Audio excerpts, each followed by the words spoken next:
नमस्कार मित्रों, 16 नंबर का एकम चोरी, इसका दूसरा भाग हम देखते हैं।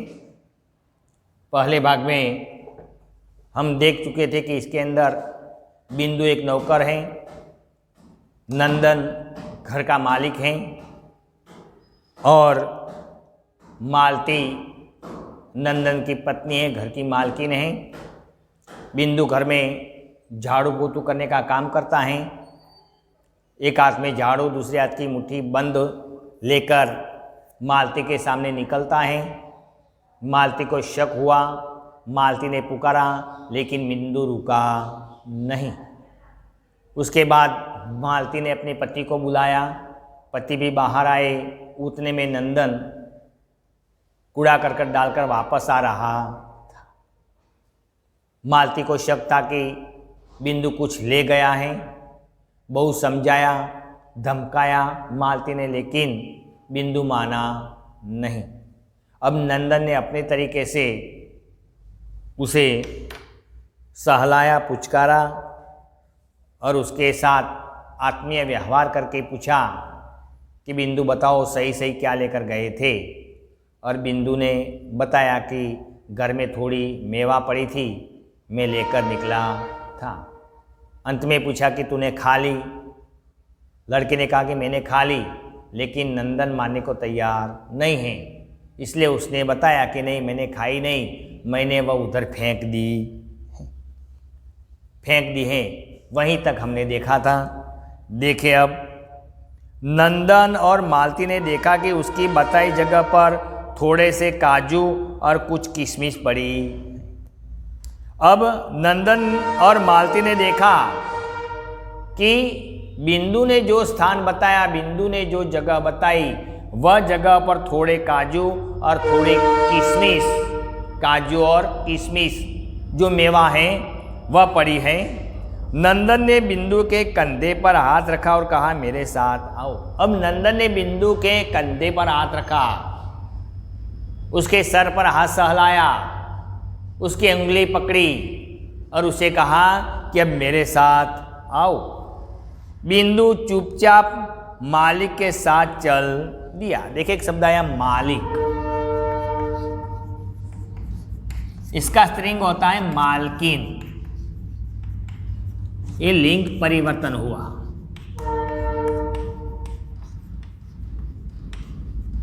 स्त्रीलिंग, ये पुल्लिंग का स्त्रीलिंग।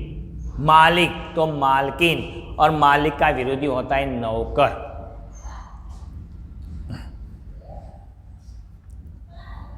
नंदन उसे लेकर कमरे की ओर गया। जिस कमरे में झाड़ू लगाया था वही कमरे में नंदन बिंदु को लेकर गया। मालती ने कहा आज उसने मेवा ली है, कल की और कुछ उठा ले जाएगा। उसने अपने पति से कहा कि आज तो उसने घर में पड़ी हुई मेवा ली है, कल घर में कुछ और पड़ा होगा तो भी वह ले लेगा। आज तो उसने छोटी चोरी की है, लेकिन कल वह बड़ी भी चोरी कर सकता है। एक बार जो नियत बिगड़ी तो क्या फिर हाथ रुकता है? नियत बिगड़ना मतलब इरादा बदलना।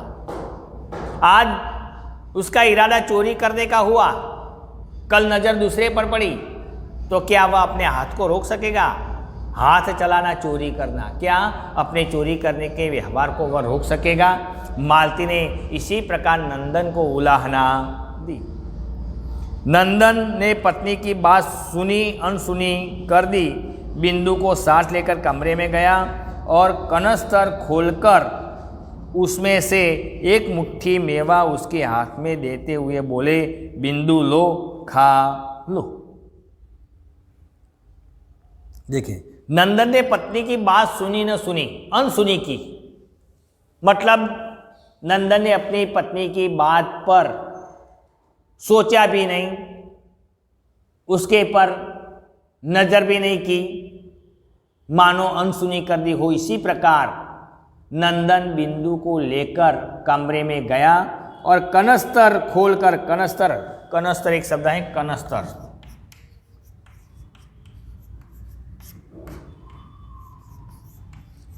टीन का डिब्बा, टीन का डिब्बा, टीन का डिब्बा मतलब धातु का डिब्बा। एक डिब्बा खोलकर इसके अंदर से एक मुट्ठी भर के मेवा नंदन ने बिंदु के हाथ में दी और बोला बिंदु लो खा लो, बिंदु लो खाओ, पेट भर के खाओ। पति के इस नरमी के व्यवहार से मालती आग बबूला हो गई। देखिए मुहावरा है, आग बबूला हो जाना, अत्यधिक क्रोधित हो जाना। क्या? अत्यधिक क्रोधित हो जाना। बिंदु के साथ नंदन ने जो व्यवहार किया वह व्यवहार मालती को अच्छा लगा नहीं, और मालती बिंदु पर आग बबूला, अरे मालती नंदन पर आग बबूला हो गई, क्रोधित हो गई। बोली ऐसे ही तो नौकर बिगड़ते हैं कि तुम्हारे जैसे लोग नौकर के साथ ऐसा व्यवहार करते हैं, ऐसे व्यवहारों से तो नौकर बिगड़ते हैं। नौकरों को तुम ही बिगाड़ते हो। उसे कुछ कहना तो दूर, उल्टे उसकी खुशामद कर रहे हो। उसे धमकाते नहीं, उसे कुछ कहते नहीं, उसको डांटते नहीं, और जो व्यवहार करना चाहिए वह व्यवहार करते नहीं, और ऊपर से तुम नौकर की खुशामद करते हो, उसकी वाह वाह करते हो। नंदन मुस्कुराया। मुस्कुराना का भाववाचक होता है मुस्कुराहट। नंदन मालती की बात पर मुस्कुराया, बोला मालती चोर बिंदु नहीं है, हम हैं। देखिए सुंदर बात बताई कि मालती चोर बिंदु नहीं है, चोर तो हम हैं। हम घर में जो चीज़ खाएं वह नौकर को मिलनी चाहिए, हम देते नहीं तो नौकर के मन में इच्छा होती है कि यह चीज़ कैसी होगी। चोरी करने की इच्छा तो तब होती है जब नौकर को मिलता नहीं। अगर थोड़ी मेवा नौकर को भी मिली होती तो नौकर ने मेवा का स्वाद चखा होता, उसे चोरी करने की इच्छा होती नहीं।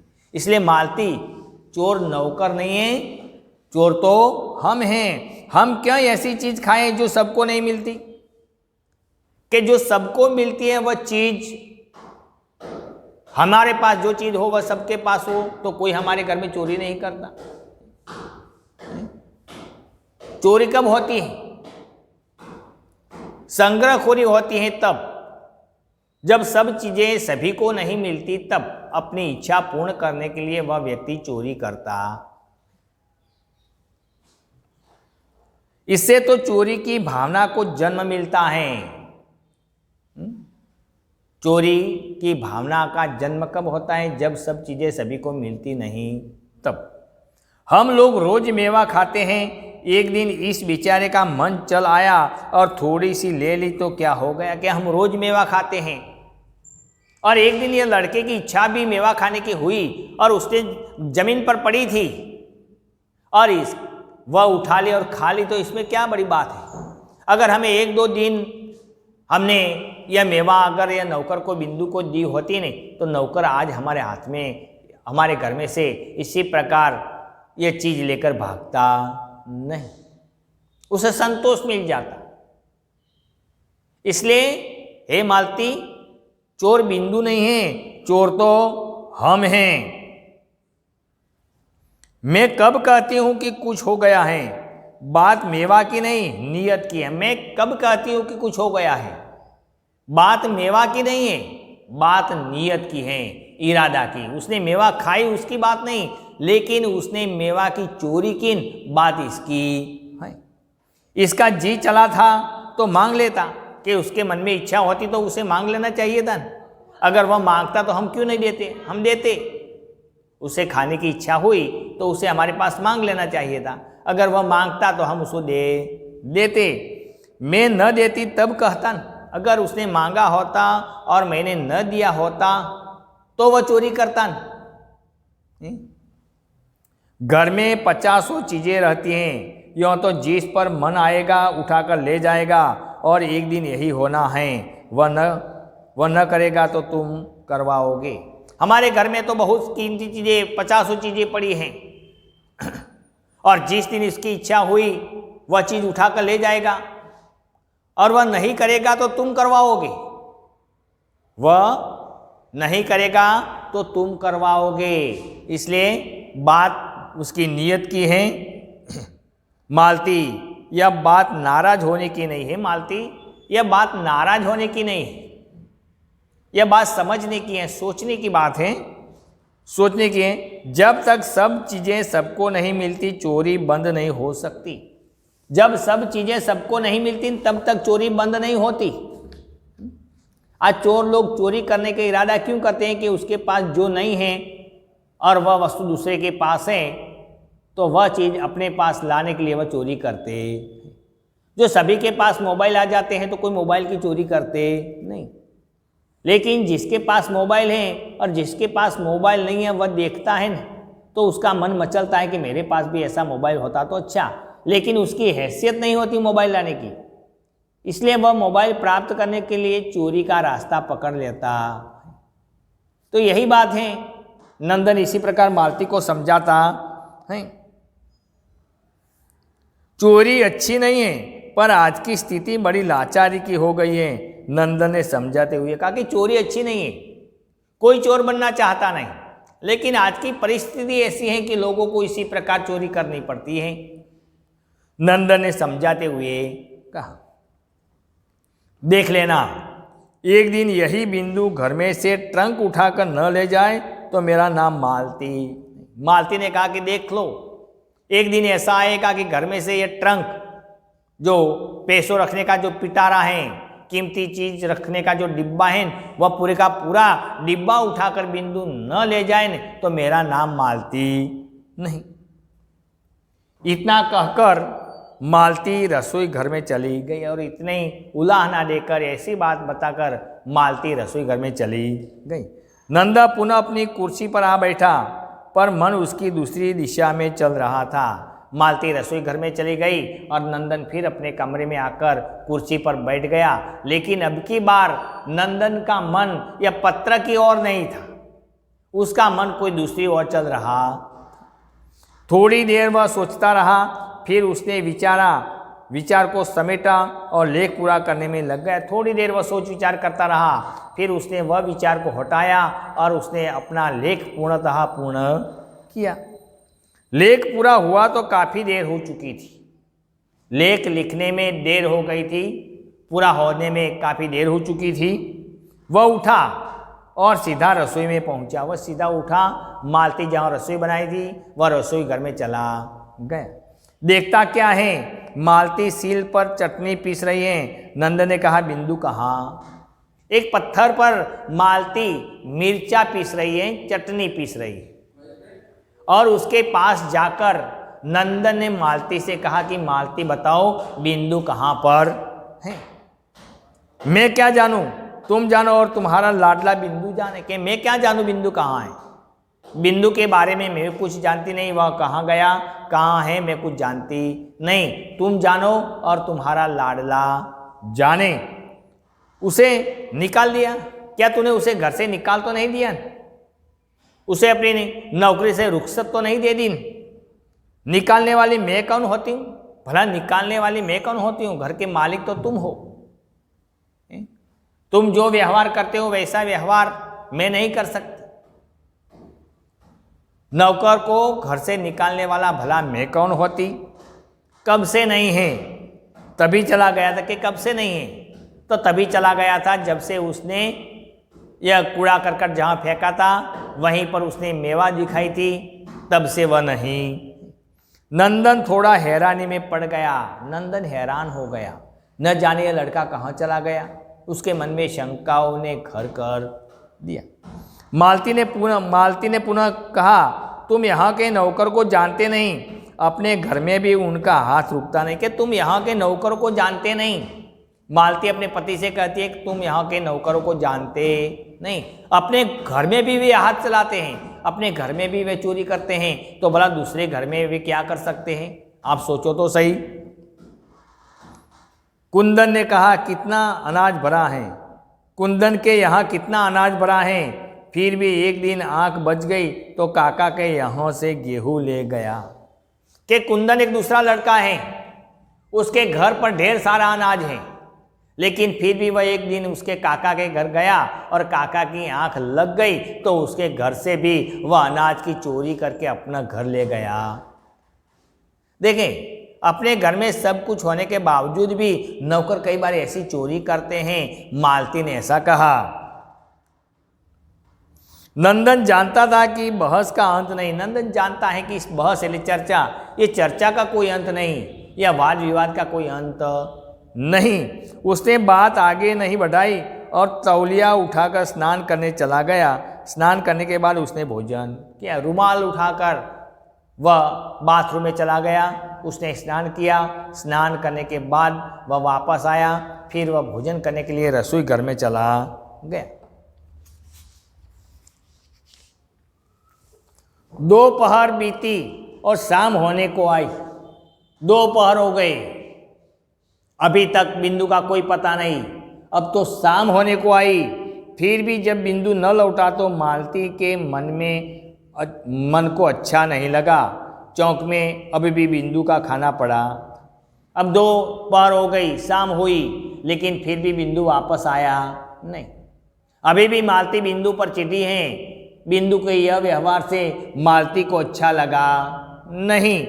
चौके में अभी भी बिंदु का खाना पड़ा है। दोपहर का जो भोजन बनाया है वह थाली में पिरोसकर चौके पर रखा है, लेकिन अभी तक बिंदु आया नहीं। झूठ बोला तो क्या, आखिर बालक तो है। नंदन ने मालती से कहा कि झूठ बोला तो क्या हो गया, आखिर बालक है बेचारा।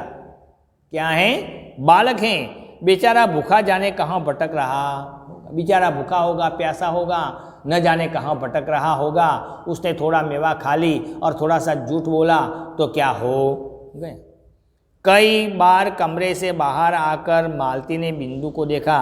फिर बगीचे का एक चक्कर लगाया कि कहीं पेड़ के नीचे पड़ा सो रहा न हो। वह कमरे में गई, बाहर इधर उधर चारों ओर उसने कमरा देख डाला, लेकिन कमरे में दिखाई दिया नहीं। कमरे के सामने ही बगीचा है।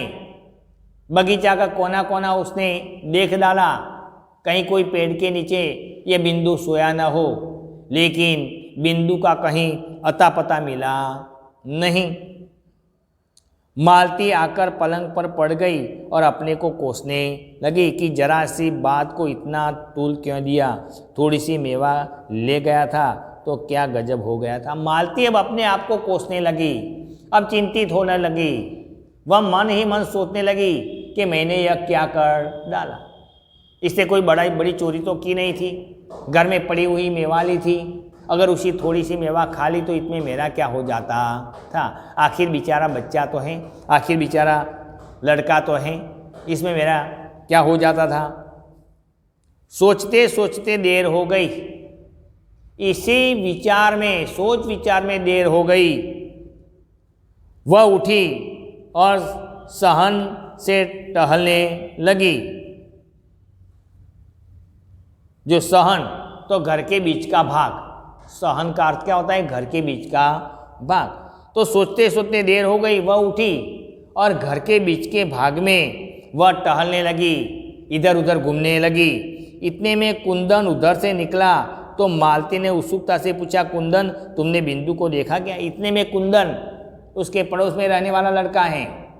मालती ने कुंदन से पूछा, क्या कुंदन तुमने बिंदु को कहीं देखा है। कुंदन बोला, अरे वह तो नदी वाली कोठरी में पड़ा है। क्या, अरे बिंदु तो पास वाली नदी की कोठरी में पड़ा है, मैंने वहीं उसको सोते हुए देखा है। ये पास वाली जो नदी है वह नदी की कोठरी में बिंदु पड़ा है। ऐसी बात कुंदन ने मालती को बताई। मालती तत्काल पैरों में चप्पल डालकर बाहर हो गई। मालती फौरन अपने पैरों में जूते डालकर वह नदी वाली कोठरी के वहाँ जाने के लिए बाहर हो गई। लौटी तो बिंदु उसके साथ था। मालती लौटी, घर वापस आई नदी की कोठरी से, तो वह बिंदु को अपने साथ लेकर आ रही थी। बाँह पकड़कर नंदन के कमरे में ले गई और बोली, देखी तुमने उसकी बात, यहाँ से गया है तब से वहाँ कोठरी में पड़ा। बाँह पकड़कर नंदन के कमरे में ले गए और बोली, देखी तुमने उसकी बात, यहाँ से गया है तब से वह कोठरी में पड़ा है। देखिए नंदन ने मालती से कहा कि देखी एक छोटी सी बात कितनी बड़ी हो गई। जब से यहाँ से गया है न, तब से वह भूखा प्यासा या कोठरी में पड़ा है। अपनी चोरी के बारे में वह बेचारा पश्चाताप कर रहा। नंदन ने कहा, क्यों रे वह क्या कर रहा था? नंदन ने कहा बिंदु से कि क्या रे वहाँ कोठरी में पड़ा पड़ा क्या कर रहा था? बिंदु चुप, लेकिन बिंदु फिर चुप रहा, कुछ जवाब दिया नहीं। मैं पूछता हूँ वहाँ क्या कर रहा था? फिर नंदन ने कहा कि मैं तुमसे पूछता हूँ, बिंदु बताओ तुम वहाँ क्या कर रहे थे? फिर चुप, फिर भी बिंदु कुछ बोलता नहीं। अरे बोलता क्यों नहीं? मुंह में जबान है नहीं? अरे बोलता क्यों नहीं? मुंह में जबान है या नहीं? मुंह में जबान ना होना मतलब जवाब न देना, वह भी मुहावरा है। बिंदु की आंखें डबडबाई, बिंदु की आंखें छलछलाई, उसकी आंखों में पानी नितरने लगा। मालती ने कहा, इसका पागलपन देखो, सवेरे से कुछ नहीं खाया और भूखा प्यासा वहाँ पड़ा है, चल खाना खा। मालती ने देखा, मालती ने कहा कि देखो बिंदु का पागलपन, यहाँ से गया तब से कोठरी में पड़ा है, कुछ खाया भी नहीं, कुछ पिया भी नहीं, चल खाना खा ले। नंदन ने कुछ कहने से पहले ही उसे चौक में ले गई। नंदन अभी कुछ कहे उसके पहले ही मालती बिंदु का हाथ पकड़कर उसे चौके में ले गई और स्वयं परोसकर उसे खिलाने लगी और स्वयं थाली में भोजन पिरोसकर वह स्वयं अपने हाथों से बिंदु को खिलाने लगी। बोली, भरपेट खा लेना, भूखा मत रहना। और उसने कहा कि देख बिंदु, भरपेट खा लेना, अब बिल्कुल भूखा मत रहना। नंदन ने पत्नी की बात सुनी और एक प्रसन्नता भरी मुस्कुराहट उसके चेहरे पर दौड़ गई। नंदन ने अपनी पत्नी की ओर देखा, उसकी पत्नी का हृदय परिवर्तन हो गया था। एक नौकर के साथ कैसा व्यवहार करना चाहिए अब पत्नी और यह मालती समझ गई थी। तो देखो मित्रों, हम यहाँ एक हम समाप्त करते हैं। इसके नीचे जो स्वाध्याय दिए हैं विकल्प कुछ हैं, 1 वाक्य के प्रश्न हैं, 2 वाक्य के प्रश्न हैं, 5-6 वाक्य के प्रश्न हैं, उचित जोड़ मिलाइए, कुछ व्याकरण हैं, वह सब इस एकम के स्वाध्याय के अंदर सुंदर अक्षरों से सही उत्तर में पूरा करें। Thank you.